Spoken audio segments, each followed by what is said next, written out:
Hello, and welcome to 100% Real with Ruby. Today, I have part two of my podcast with Luke, and this time we're going into just how powerful protein is and how sometimes more is actually better and the benefits.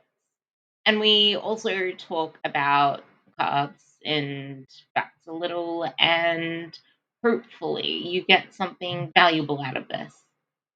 I'm like Switzerland. I know what works for me really fast. I can transform my body really quickly because I've done it. You coach yourself for a long time, you get a good idea of that. But for me, really high protein, um, low to moderate carb, and low to moderate fat works really well for me. So for me, it's more of like a high protein, low energy diet when I'm wanting to lean out. So I prioritize protein and veggies, and then my carbohydrates are fairly low. Now, when you look at people who are really overweight, well, let me go back to that. But when I get really lean, like once I start getting to like single digit body fat, you're if anybody who's been a single digit body fat knows that you're never going to be satisfied. You're always going to be hungry. There's nothing you can do about it. But what we find is that adding carbs to that once you're lean has a much higher effect on keeping you satiated for a longer period of time. So I might make a case where if I was 24% body fat, I would probably higher protein, very low carb, moderate amounts of fat, and maybe more of a ketogenic or like ketogenic or keto type, because keto is a whole nother bag of worms that we could talk about that people don't understand, especially when you look at attaching keto to training. But with some people who are super overweight, yeah, I may utilize more of a ketogenic style diet. Not necessarily saying I'm putting them in ketosis, but if you're dieting, you're making ketones anyway, so it's a moot point. But I think a lot of people that are listening to this as well, though, because if you listen to the episode with Alan, you'll hear a little rant on keto. But a lot of people listening to this, they take that approach and then they develop more disordered relationships with food because they don't understand what it is. They just cut out everything, eat more fats. And because I have a few ex-ketoers that have come to me that are now, they feel like lost causes. So for the majority of people, unless you have a coach, don't even consider it. Well, the thing is, I think it's more surrounding education and the guru shit. It's like it has less to do with the way you're eating and more with your internal belief of what it's doing for you. And that's where commercialism has screwed up all the different types of diets, right? So it's like if you're like drinking bulletproof coffee and you're biohacking and you think this is the way to go, and yeah, that it's going to be difficult to pull someone out of that when it's time when keto is probably not the right thing for them, because keto can be good for a lot of different things. It could be a lifestyle thing because you feel better on it. Your brain works better for your certain physiology with a higher level of ketones. You could be using it as you're overweight and using it as a way to control appetite, because it does seem to control appetite really well in a lot of people. But people look at it as like it's magical. Like there's no magical way of doing this. The magic is in the protein. That's the magic. So but the keto doesn't actually have a high amount of protein, which is the thing. Like people. No. But this is the misconception. That's coming from people who are looking at standard ketogenic dieting that you would give somebody if they were epileptic. You're giving 20% protein and 80% fat. I'm going to tell you right now, there are other ways of doing keto other than that. And I've done, I don't want to say my own research, but I have. The athletic ketogenic diet, but the people listening to this don't know the differences. That's what I know. That's what I'm trying to we'll roll into that. It's like when you look at a diet, okay, let's say we've got 10 diets here. And if you don't train, they all pretty much work. Like you're looking at all these things and you're saying, okay, this works this way, this works this way, this way. They all have their own inherent way that they work. The minute you add training into it, that changes a lot of things, right? So if you look at a ketogenic diet as being super low carb, like say Atkins, like an induction phase of 20 grams of carbs until you start making ketones, and then you start slowly raising your carbs over time until you get out of ketosis and you bring it back down, and there's super high fat, super low protein.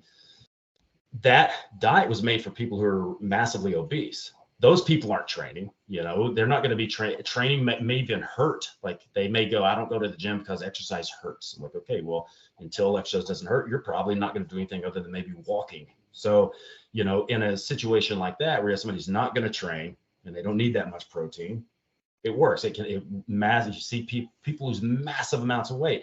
And this is where you look at, you know, people that are anti-keto and they throw literature that supports their bias, but then you look at hundreds of thousands of people who have actually lost weight and sustained massive amounts of weight, like half their body weight, 150 kilos, 200 kilos, using that, and it works. So we have to look at things, say everything's in context, it all works. There's no best diet. You just have to find the one that you can live on for the rest of your life, or one that can be modified. It's a fundamental foundational diet that you modify. But when you look at training, it modifies everything. If you're doing weight training, so let's say you're burning off, like say I'm 100 kilos, not quite 100 kilos anymore, but let's say you take a 100-kilo guy in a weight training session. If you look at the metabolic equivalent, so if you do a pretty brutal 24, 30 set, a bodybuilding-ish type pump up, kissing your biceps type of thing in the gym,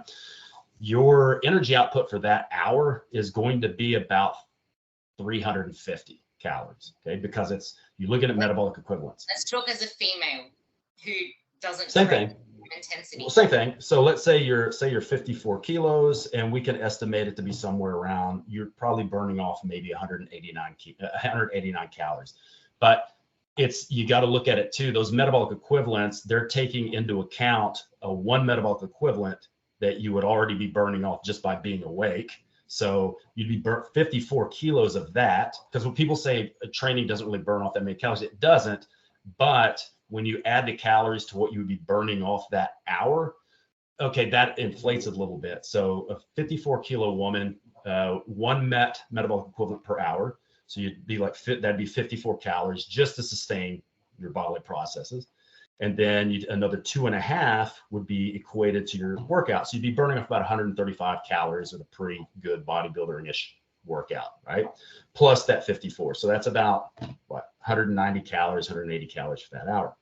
Now, if you look at what you're doing, let's say you're doing mostly glycolytic work and you're burning off a lot of carbohydrates, you're doing like really moderate high intensity, steady state cardio or sprints, you know, a good majority of what you're burning off is going to be carbohydrates. So let's say that 180, and I'm just going to throw a number out. Let's just say the training you're doing is burning about 70% of that as carbohydrates per hour.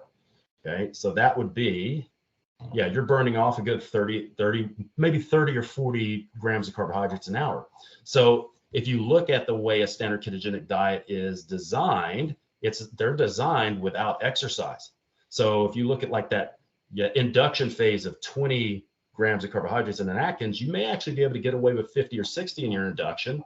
You may be able to get away with 100, 110 grams of carbs and still being technically in ketosis if you measured your ketones on a ketometer. I remember experimenting with this, and I wanted to see how many carbs could I get away with and maintain ketosis. And a lot of it just is based on how much training you're willing to do. So I did higher protein. I think it was like 2.6, 2.7, maybe 2.8 grams of protein per kilogram of body weight. So I was eating like 280, 300 grams of protein. Was eating around 225 grams of carbohydrates, and I wasn't eating high fat, but I was training 2.5 to 3 hours a day with pretty high intense stuff like giant sets and all this, and I could still maintain between 1 to 1.5 millimoles of ketones. So, and that's measuring in the blood. So technically, when you look at that diet, you go, well, technically that's not keto. But if you look at, I'm making, you normally make under 0.5 millimoles of ketones. Now I'm making like 1.5, even 2. I am technically in ketosis. I want to highlight this because this is really important, and this is why a lot of you guys listening to this aren't quote unquote qualified to do a keto diet because you don't even understand what it means. Like he's eating like 300 grams of protein, over 200 grams of carbs, and he's in quote unquote ketosis. So trying to mentally masturbate over this shit is only spinning your wheels more. Yeah. And on that note, it's quite funny. I got into a really long argument, which led to a post on how training burns fat. And I'm like, no, it burns calories. It actually predominantly uses carbs. And she's like, yeah, well, if I go in fast and I'm burning fat, I'm like, well, fat is getting oxidized, but your body is still producing glucose to use as fuel. Like, it is your main fuel source. It's burning calories. Well, I would actually, if I was the negotiator between you and that person, I would say you're actually both pretty right. It just depends, right? So like, it depends what you're doing. So if you get on a treadmill and you run intense weights and hit, you were talking but, about. If you're going really hard, that is predominantly going to be a lot of glycogen and a little bit of fat loss. So it just depends on what you're doing. So like if you're doing sets of 8 to 12 with close to your 8 to 12 rep max, that's going to be primarily stored ATP, phosphocreatine, and glycogen. But if you're doing like 25 rep sets, that becomes massively aerobic. And I think that's another misconception, that people think that all weightlifting is anaerobic. It's not. It depends how long the muscle is put under work. So if you did a set that took 4 or 5 minutes, it's going to start out being anaerobic, but by the time you get to the 4 or 5 minutes, it's going to be massively predominantly aerobic. But no one's gonna do that. Like you're talking about doing like giant sets, and you're talking about doing like a 4-minute leg press, like, because at that point the intensity is so low and the time is so long that you've now pushed over into an aerobic state. But for me, it's not a practical thing to be doing with people, when you should be lifting weights to build muscle and get stronger, and leaving the aerobic stuff for when you're doing aerobic conditioning, because you want to lower your blood pressure, blood glucose, and all the other stuff. But really quick on the satiety stuff, like keto for a lot of people can be really good. Also, moderate to high carb can be really good. So it just depends where you are. So I go from the first thing you got to ask somebody in your diet: what are you willing to do? What are you willing to not do? What are you willing to eat? What do you want to eat? What are you not willing to eat? Like for me, fish. I don't like fish. I don't like fishy fish. So if I'm working with a nutritionist, I'm going to tell them straight up, I'm not eating salmon. I know salmon is everybody's favorite. I'm not eating salmon. I'm not eating any fishy fish. I'll eat prawns. I'll eat crab. I'll eat fish that doesn't taste like fish. But I'm from Texas. I'm going to eat some red meat, and I'm going to eat a lot of chicken. So you have to be willing to talk to your client about what's negotiable and what's not. Like what will you do, what you won't do, because we've got to figure out something that fits in with your lifestyle and with your preferences. And then we've got to look at, have you dieted before? Yes. What did you feel better on? I felt better when I kept in a couple of 100 grams of carbs. Cool. We're going to start the diet with that. And we're going to take your, say, 225 grams of carbs. And now we're going to use that to create, let's say it's 250 grams of carbs that you feel best on. That's 1,000 calories. Your TDEE is 2,500. That means we have 1,500 calories left over. You're in a deficit, so we're going to take 500 out. What's the other 1,000 calories based on? Yeah, depending on your size, probably going to be mostly protein, a little bit of fat.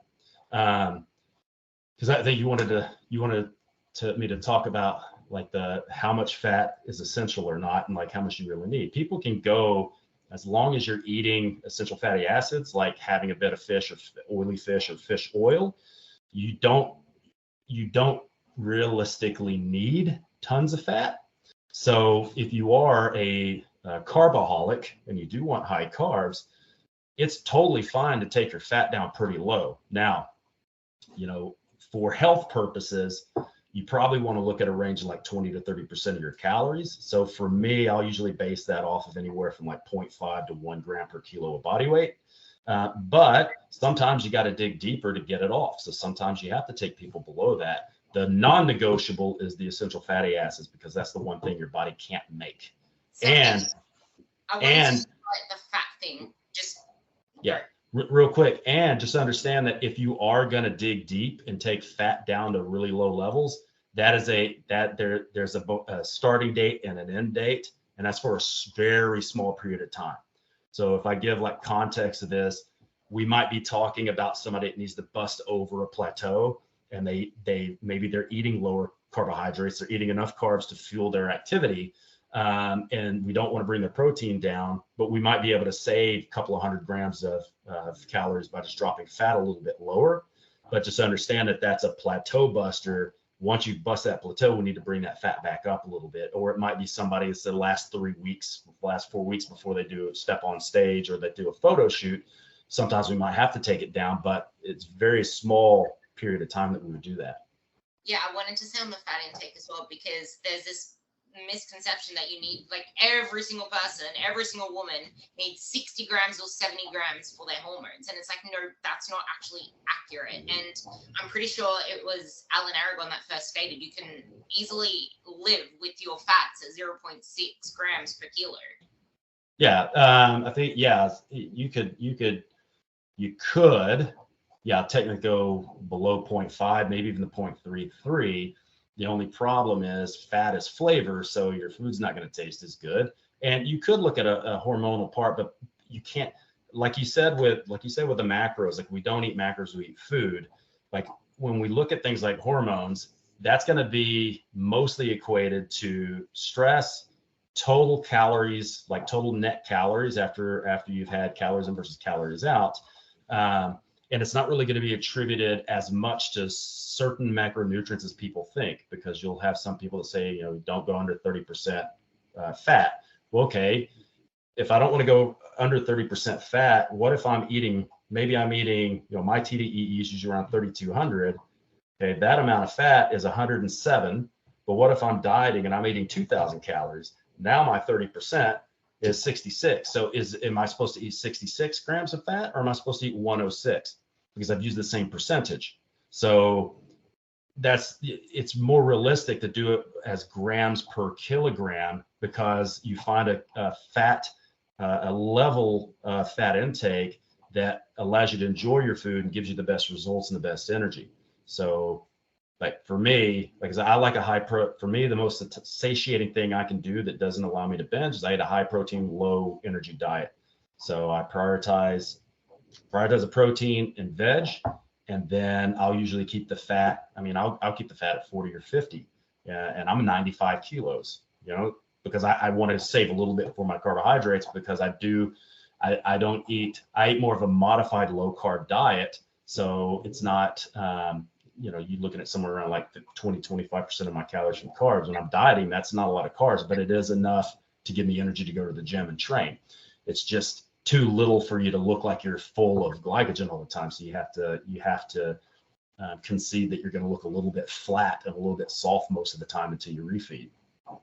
Yeah, and because we're pretty much leading into the macros and micros part of it, before we dig further into macros and micros and the magic of protein and how sometimes more is better, there's also the fact that you and I both agree that percentages for macros are the stupidest thing ever, because like you just said, you want to do grams per kilo, because what's going to happen, like as soon as you lose weight, you're going to drop your, it's just like, it's stupid. But before we go into that, I want to clarify that when Luke was talking about anorectic hormones, that usually means the loss of appetite. So anything that is anorectic means you're going to be fuller slash the hunger. So that would be, like you said, carbs with the insulin. But something that I feel is really important to talk about is the loss of appetite when you have been chronically dieting, and how that isn't a good thing. Whereas a lot of people hold up a trophy like, I don't have an appetite, and how that happens. Yeah, look, I in a lot of cases, if you are dieting, and because there's a lot of different things that could be going on here, but if you're dieting and you're not hungry, something's wrong. You're probably not eating as little as you think you are. But you can have people that are really, if they have a lot of energy on their body, a lot of stored energy. I've got to use the politically correct term for fat these days, but you have a lot of stored energy on your body. You may be hungry initially in a diet, but quite often, if you've got enough body fat, once you start upregulating more fat oxidizing enzymes, and especially if you layer on top of that getting improper nutrition, like you're getting plenty of micronutrients, you're getting your essential fatty acids, maybe you're taking a multivitamin, multimineral. In a lot of cases, you can balance out that hunger because you're I don't want to say, it sounds so weird to say, like on a cellular level, like on paper, you might be in a deficit, but your body's making up that deficit with stored energy. So if you've equalized that, then you're losing weight, but you might not be hungry just for the fact that you're ripping off so much body fat so quickly that you just don't have the desire to be hungry.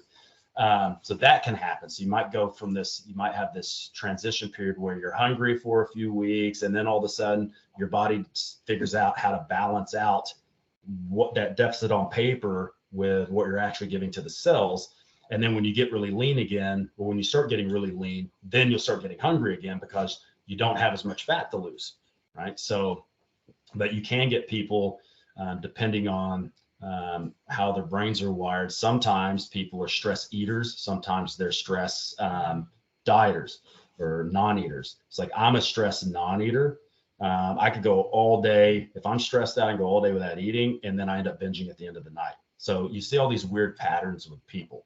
But I would say, like, if you're not hungry in a diet, you're probably not dropping weight. But that doesn't mean, or body fat, that doesn't mean that's necessarily a bad thing, because if you let's say your TDEE is 2000 and you're eating 1500 on paper, but maybe you're actually eating like 2000, at least that's not the end of the world. Are you losing a lot of fat quickly? No, but at least you're building strength and muscle. And then as long as you're consistent, you can make your adjustments. Like, look at what you're eating. Is there a possibility I'm overeating, or I'm screwing up my measuring or whatever?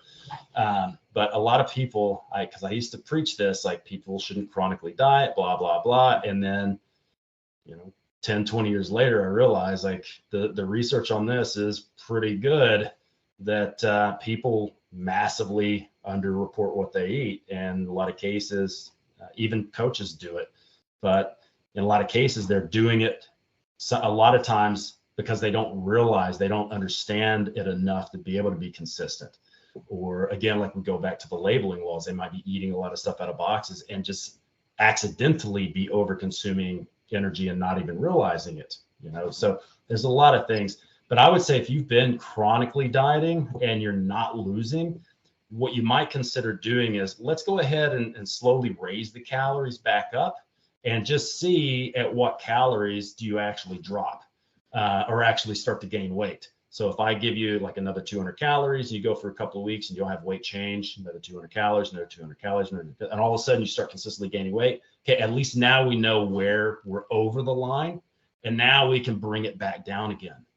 I want to highlight that, like, it's over 2 weeks, because the acute change doesn't mean anything, because you have food volume, and then if you're increasing with carbs, there's also the glycogen and the water weight that goes with this. So you can't just rely on the scale and the poop. People don't think about that, right? So especially if you look at people who have been dieting, you have less bulk, you have less feces, you're going to get less motility in the guts. Your guts are going to slow down digestion a little bit. They're going to slow down pushing poo out. So in a lot of cases, you're going to have a transition period where you add more food. Your brain has to go, okay, I actually have more food now. I need to push this shit out. So you may have a jump, but you want to, if you jump, it's okay. Just make sure you stabilize and then add a little bit more. This is actually taking me back to when I first started with you 3 years ago. I was on like 16 or 1700 calories, and as soon as we increased my calories to, you jumped me up straight away to 300, because I wouldn't be game enough to do the 25 you wanted me on. But my weight went up 1 kilo, and I freaked the fuck out. And I remember that. But it's like it stayed there for a little bit, but my body was actually, like, I wasn't gaining any more than that 1 kilo on like 700 calories more, pretty much. And that's why the scale is not, scale is important. It's important. Like, I like people to monitor their weight daily.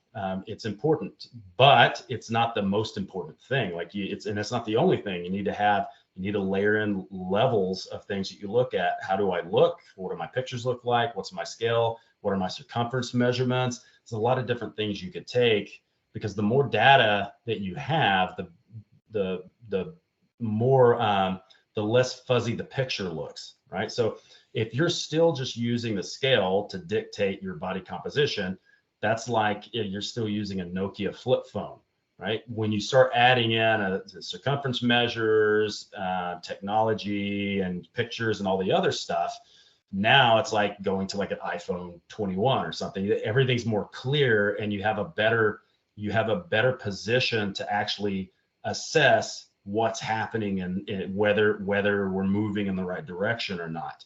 That because most guys, again, most guys, when they want to gain muscle, they'll use the scale.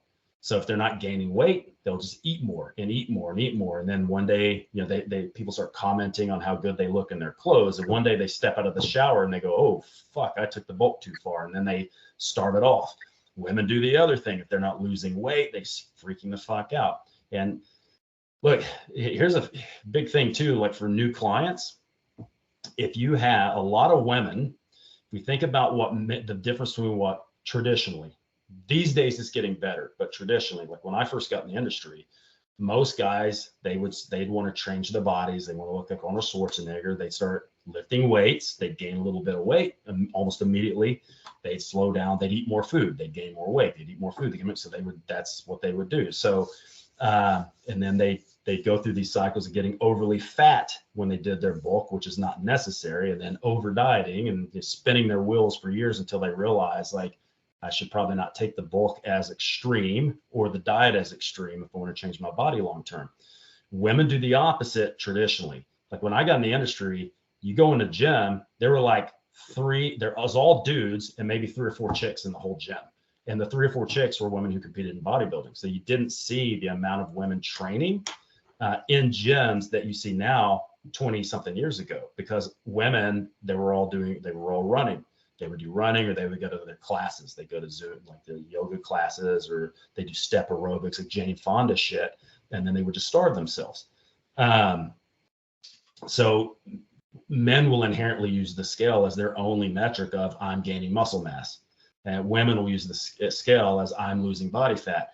While the scale is important, there are other things we need to layer in there as well, because if you're taking your bulk too far and you're getting fat, you're adding an unacceptable level of fat to muscle ratio. That's not good. If you're dieting and you're losing an unacceptable ratio of muscle to fat, that's also not a good thing. So we need to be more realistic about what's happening and have better ways of measuring and assessing this stuff and having clients understand that. Yeah, and we'll talk about this later, but you really don't need to be in that big of a surplus to build muscle. But I want to quickly revisit that really important thing you said about having stored energy and how the body has its homeostasis chemical processes going on. You are always somehow storing and liberating, burning fat, but it's the net balance over time that determines the outcome. Your body is always storing and liberating carbs. It's always doing these processes where, okay, you are actually storing fat every single day, but you're also liberating it and burning it. So maybe you can quickly touch on that before we go into macros.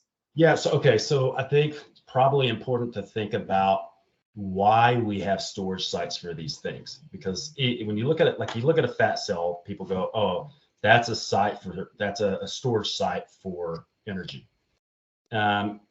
Yes and no. It's actually, I like to think about it as a garbage can, right? Because if you look at what happens in the bloodstream, if you have an excessive amount of sugar in the bloodstream, what happens? You could go in a coma, you could die. Just look at diabetics. I had a cousin who had diabetes, had no idea. He was 30 something years old. He passed out. Somebody found him on the street, went to the hospital. He had, what was the number? I can tell you millimoles. He had a blood sugar of, what's the conversion? It was something astronomical, like, but I can't remember off the top of my head the conversion. It was astronomical, like for Standard International, something like in the 20s or 30s or 40s. It was basically in the freedom units in America, it was 800 was his blood sugar. So I can't think off the top of my head what the conversion is for that right now, but it was a lot. It was a lot. It was a diabetic. It could have killed him, right?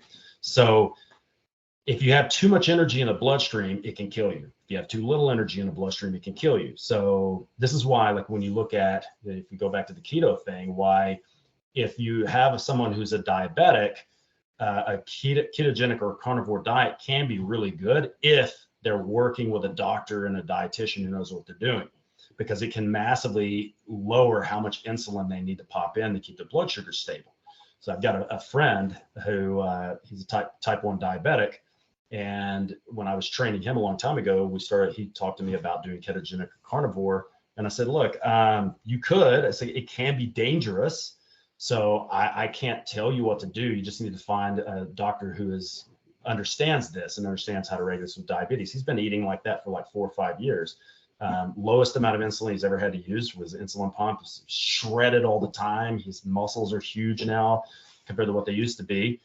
But the problem is that if you look at a diabetic and you go on a ketogenic diet, ketones are a form of energy, glucose is a form of energy, and the fat is a form of energy.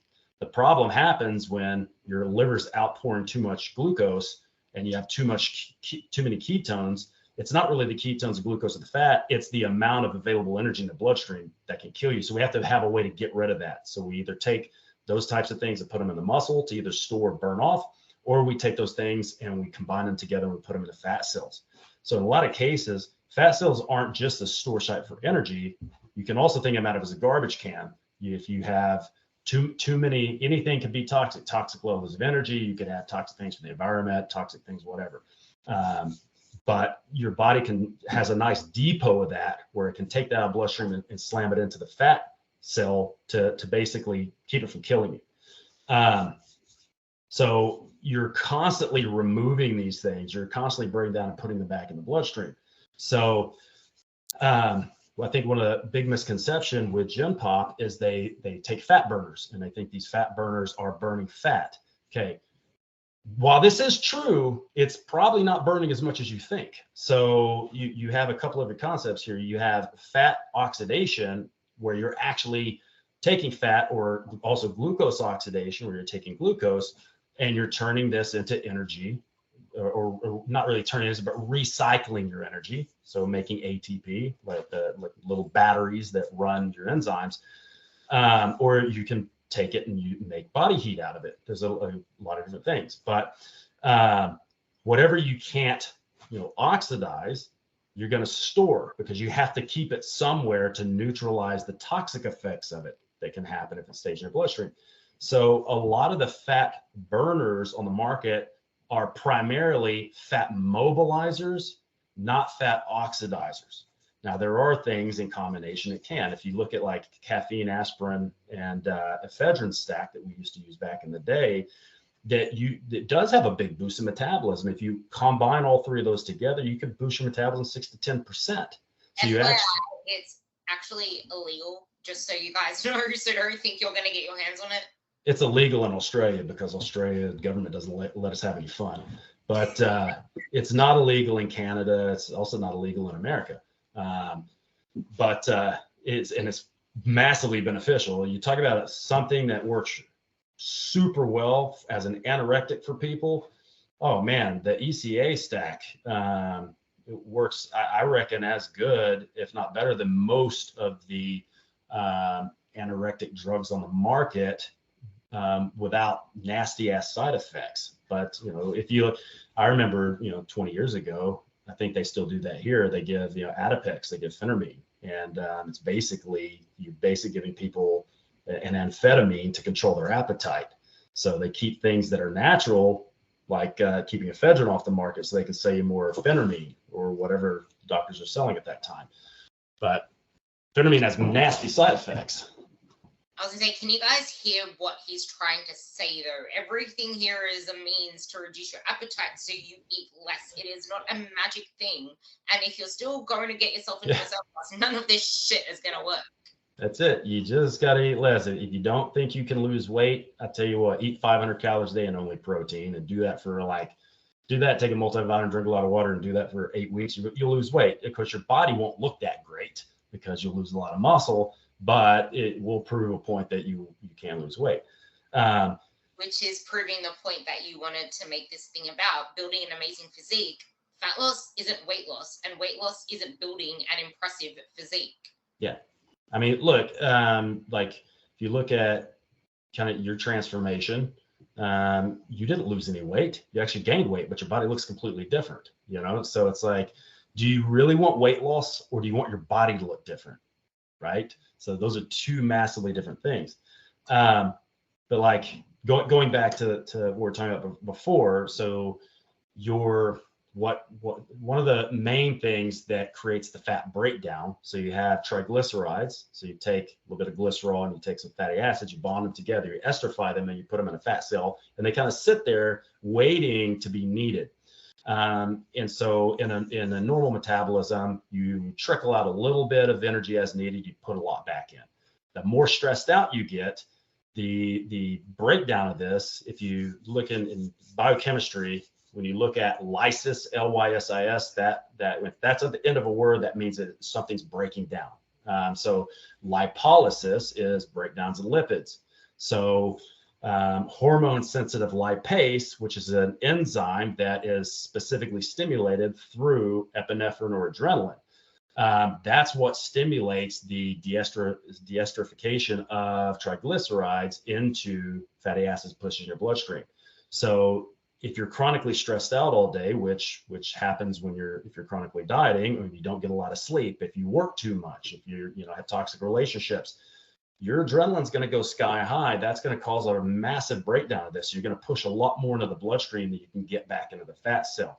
And then this leads to a host of other metabolic consequences like metabolic syndrome and insulin resistance and glucose desensitization. There's a lot of stuff that can happen. And again, what we talked about earlier, like from my perspective, it's a lot of complex shit, but what I'm giving to the client, we're never talking about this. It's all like watered down greatly because they only need to know what to do. They don't need to know all the nuances of how this shit works.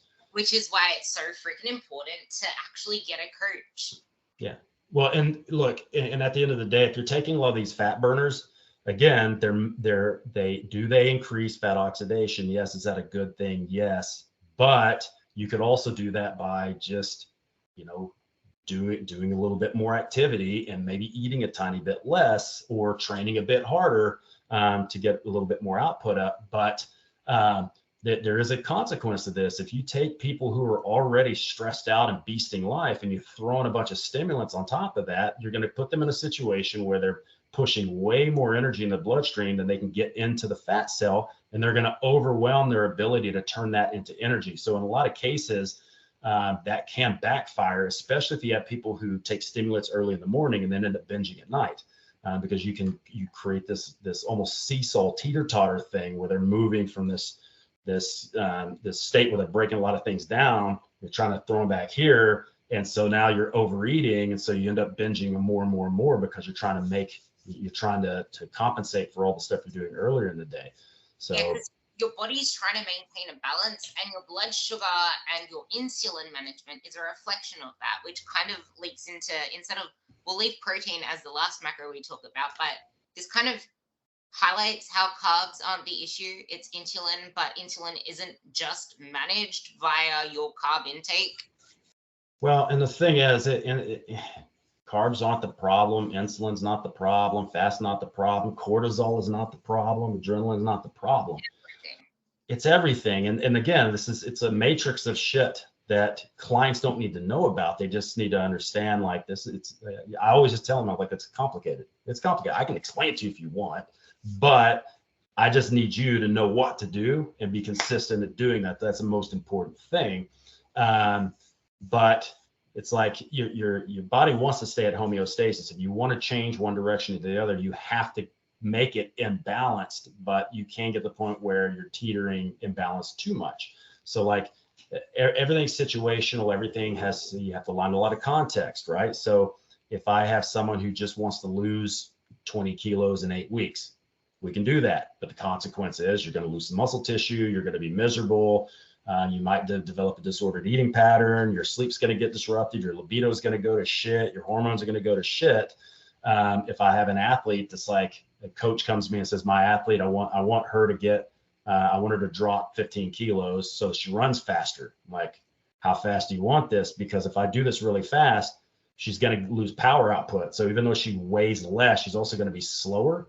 So we gotta look at that and say, we can't do extreme stuff to do this. We have to do it in a way that fits into the environment and the context and the situation that we're dealing with. If you had somebody who was really overweight and they had to do something like, let's say an astronaut, you got an astronaut. I'm just going to throw out the weirdest thing I can think of. You got an astronaut and NASA calls you and says, look, this person needs to lose 15 kilos, 20 kilos in 6 weeks. Can you do it? Yes. At that point, the situation dictates that it has to be extreme because we've got a very narrow time limit and this guy's being sent to Mars or whatever, they're sent to Uranus, whatever. At that point, like, we can justify doing something extreme and we can justify the consequences. But for the rest of our clients, you can't. Like, it doesn't make sense to go through these patterns of high and low and spinning your wheels, trying to do extreme things to make things run faster than they should be run. Especially because the way that I see a lot of people doing it is that they think that you can build substantial amounts of muscle in a month or 2 months. So they go through a building phase for 4 weeks, maybe 8 weeks. Oh, I'm getting a little fluffy. I need to go into a fat loss phase. And they don't actually build any substantial muscle mass. They just keep looking worse and worse year after year. Yeah. The funny thing is, this is actually a really easy fix. It's a super easy fix. So let's say you go into a building phase and you're eating 2,500 calories and you're gaining, but then all of a sudden you notice, say after 8 weeks, you start to soften up. Don't jump into a fat loss phase. Just take 100 calories out and see how you respond. And if you haven't responded the way you want in a week or two, take another 100 calories out, because you may just be eating 10% more than you actually need to build muscle. So now you're putting on some fat. That's cool. Chip away and only remove the amount of calories you need to tidy yourself up a little bit. Because in a lot of cases, especially with 8 weeks, a lot of that is just water retention. It's just water retention from training is an inflammatory process. Eating excess amounts of food is an inflammatory process. Inflammation makes you hold water, especially water in the skin. So in a lot of cases, if you go into a surplus, you have to look at it as, am I actually really gaining fat, or am I just a little bit bloated from the food? Am I just holding a little bit more water because I have more water on board? I have more sodium on board. If you just chip a little bit of the calories out, take a look at your sodium to potassium ratio, you might even see that, okay, this is actually just some water retention and a little bit of poo in my stomach. So you have a big poo, chip away a couple hundred calories, and you start finding a good position of the optimal calories to keep growing without holding tons of water and without putting on gobs of fat, but I'm still getting stronger and I'm still growing. Same thing with the dieting. If you put yourself in a 500 calorie deficit, it's not working. Don't take another 500 calories away. Just take off 100 calories at a time. Take 100 calories a week until you see the scale moving and your body transforming the way you want to. Stop doing extreme shit, because if you do extreme shit, it's like taking a shotgun approach. You never know what worked. You might have taken 1,000 calories away when you only really needed to take away 550. Hey, why would you not want to eat that other 450 if you didn't need to pull that out? It doesn't make any sense. Because people keep trying to get results yesterday, and it's like, no. Yeah. But then also the fact that your body does need to feel safe, and it's a long-term process. And if you're chopping and changing, it doesn't know what the fuck it's gonna do. Yeah. Well, and look, if you want, I'm just gonna say it, and that again, you're gonna have to say, keep in mind, guys, this is illegal. If you want it faster, pull your big boy panties on and do steroids. Because if you're not willing to do that, just accept that it's going to take a long time to build appreciable amount of muscle, and there's nothing wrong with that. And I'm a big believer that if anybody's going to take performance enhancing drugs, you need to spend, I would tell people, spend at least a decade, see what you're capable of naturally. Then if that's not enough, then jump on it. But Pete, there's shortcuts also have consequences. So if you do the PED route, you got the consequence of A, it's illegal. B, you don't know if you're getting what you're getting is what you're getting. There are health consequences. You know, you look at TRT. TRT is pretty benign, but when you start jumping into, you know, no young man ever does TRT. They go straight to like the highest amount of shit you can do, and then they wonder why their blood pressure's screwed up. Their nose is bleeding every time they fart. You know, why their dingling doesn't work, and you know, women have to join the Dollar Shave Club because they're having to shave their back. You know, it's like that's, if you want to speed it up, that's how you do it. But you have to be willing to accept the consequences, the legal and physiological consequences. Yeah. And people who aren't, it's almost like if you're not focusing so much on fat loss, you get too lax and too flexible outside of that. So it might not be the fact that your surplus is wrong. It's just your mindset and how you're approaching it is actually what's wrong. But we'll talk about that later. Because here's a good one. It's like okay, you want something that will definitely make you lose weight. Start doing meth. Would you do that? No. Okay, then let's not do extreme things. Let's just do it the right way. And because if you really wanted to lose weight really fast, and your job and your teeth and your relationships, your children, just do meth. Like, people would say that's crazy. I'm like, okay, but that's what I'm talking about. We don't need extreme shit. That's really extreme.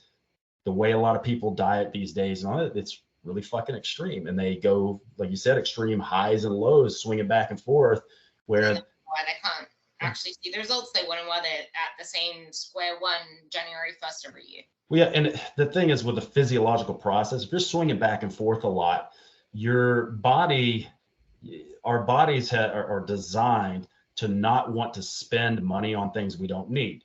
Okay, so if you, like, going back to the keto thing, if you go on a ketogenic diet, if you do that for a significant period of time, you're going to have a hard time utilizing carbs once you start eating carbs again, because there are certain enzymes that are carb specific that your body doesn't feel like it needs to make, like pyruvate dehydrogenase.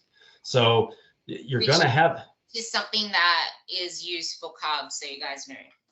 Yeah, and so, like, especially for athletes, if you have an athlete that's going really low carb and they go into season and they start pumping their carbs up, there's going to be a transition period where the brain goes, oh, okay, we have ample amounts of carbs coming and we need to upregulate these enzymes. Same thing with fat oxidation. Like, let's take insulin out of the picture. Let's take and just sugar by itself out of the picture. If you eat, lots of carbohydrates and eat low fat, things specific to oxidizing fat, they're going to go down. Things specific to oxidizing carbs are going to go up. That's great for an athlete.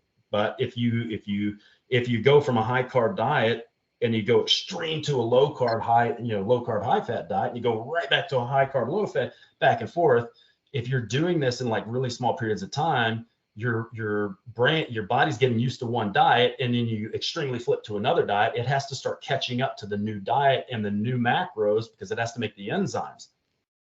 Yeah. And this is why it's so freaking important to take the long approach. But something that we've been dying to talk about on this is why protein intake is so important and how more can actually be better for many people. Okay, so yeah, so look, if you look again, we'll go into a couple of different viewpoints when you look at the research. Let's start at the recommended daily allowance, which is just pathetic. You brought that up over offline. Recommended daily allowance, what is that for? So it's basically the minimal amount of a certain nutrient that keeps the majority of the population out of some type of nutrient deficiency issue. So like if there's a recommended daily allowance of vitamin C, so you don't get scurvy, right? There's a RDA level for vitamin D, so you don't get rickets, right? And there's a lot of things that most first world country people, unless they're homeless, these are things that we don't deal with anymore, right? But yeah, protein has its own RDA, because out of all the macronutrients, protein, you have to have protein. Like you can't not have protein because your body can't make protein. So you ingest amino acids from your protein. Your body breaks the protein down. It breaks it down into amino acids and peptides, and then it uses those amino acids and those peptides to create other things, not just muscle, but also hormones and enzymes and everything else. It also to feed things like your immune system. And to fuel liver detoxification, right? So we won't get like David Avocado Wolf hippie foo-foo, but yeah, liver detoxification, you have to have the right things. You have to have certain amino acids to get stuff out of your body. That doesn't mean go buy yourself a box of detox shit at your local health store. That just means like if I get ample amounts of protein in, that will increase the ability for me to get things out of my body that my body's trying to get out. It keeps your immune system happy, especially in the gut. It does build muscle. You also oxidize some protein. So in a mixed macronutrient state, you oxidize roughly about 5 to 10% of your protein. Now, when you increase your protein and you decrease carbohydrates to a sub-maximal level, meaning you're going to be a little bit glycogen depleted or even a lot of glycogen depleted because you're burning that off with your exercise and you're bringing in like maybe say a moderate amount. When you have low amounts of glycogen, your body will start oxidizing protein at a higher rate. So that number will move up to like 10 to 15%. So I've got this concept of caloric funnels. You can create caloric funnels that allow you to eat more without having to diet so hard. So thermic effect of food. When you eat protein, about 25 to 30% of that is going to just those calories, that energy is going to be used to basically process the protein. So if I look at fat, it's negligible. It's like point nothing, right? Carbohydrates is somewhere around 10 to 12%. So if I'm on let's say a mixed caloric diet, let's say I'm something like say a 40, 30, 30, something like that. Oh, zone-based diet. If I take that fat and I pull 10% of that off and I replace that with protein, I'm actually going to lose around 25% of those calories just by switching from one macro to another. If I take some of those carbohydrates and take those out and replace those with protein, I'm going to get about a 12% reduction in those calories from the thermic effect. And I've seen people talk about, it doesn't matter, it's not that much, but I disagree. I think if we look at a long-term goal, let's say that number was 100 calories a day. So let's say I made a switch and pulled some fat off and I replaced that with protein, and then that reduced my calories through thermic effect by 100.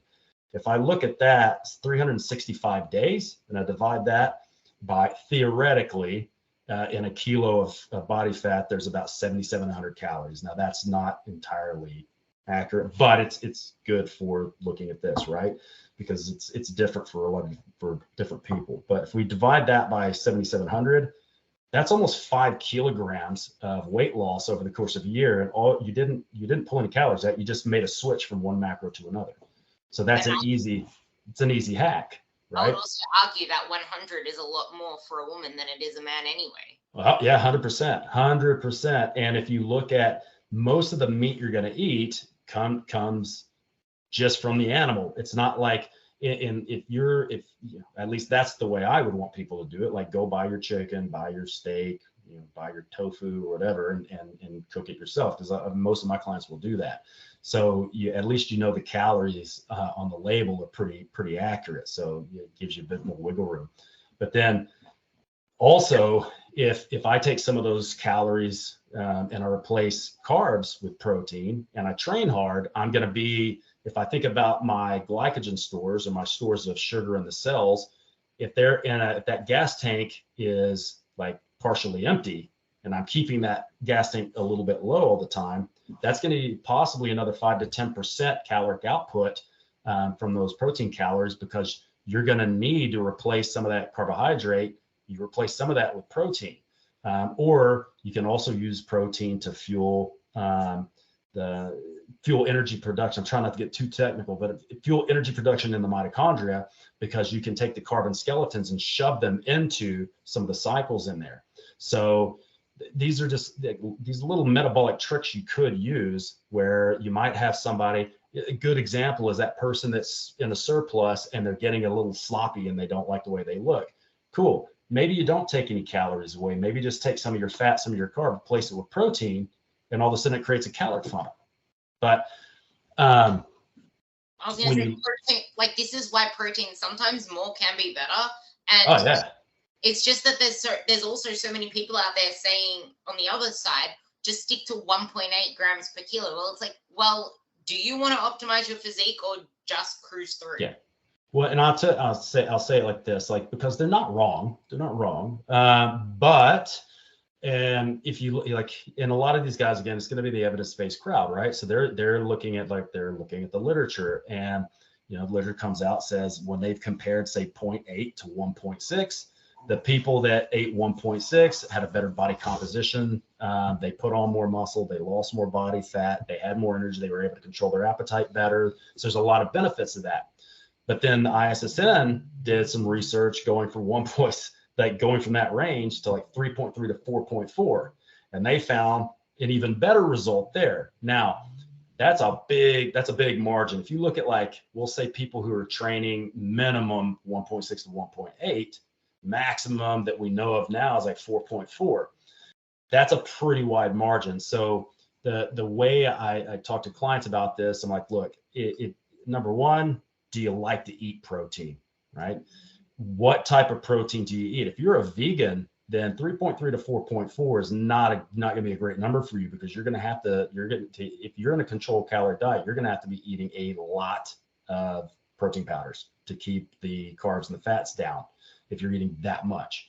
If you're eating tasty animals, well, then it's a little bit easier, right? Because you've got options of like super low fat meats and stuff, and also whey protein powder and things like that. So, but is it necessary to go that high? Not really. I think it's going to be a factor of, can you afford that much protein? Do you actually want to eat that much protein? Does that much protein actually feel good to you? Because, like, I typically work on 2.8 to 3, sometimes 3.3 grams per kilogram of protein, but I like protein. I like steak. I like chicken, I like whey protein. I don't have a problem getting it, and I feel better when I eat that amount.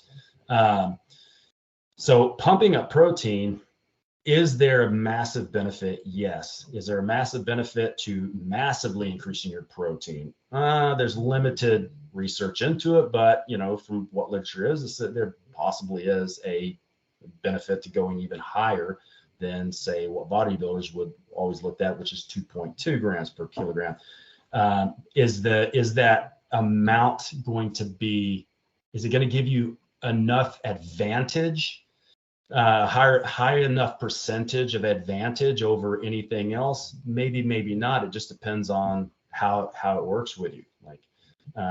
But I can tell you, if you're gonna binge and cheat on anything, protein's the thing you want to binge and cheat on, because, again, it's satiating. It's very difficult to do that. No one's ever gotten fat overeating steak and broccoli. So if you're binging on that, you're probably going to be doing better off than if you pull out the peanut butter and jelly and start making peanut butter jelly sandwiches and chocolate milk, because that's far easier to consume more of than the former.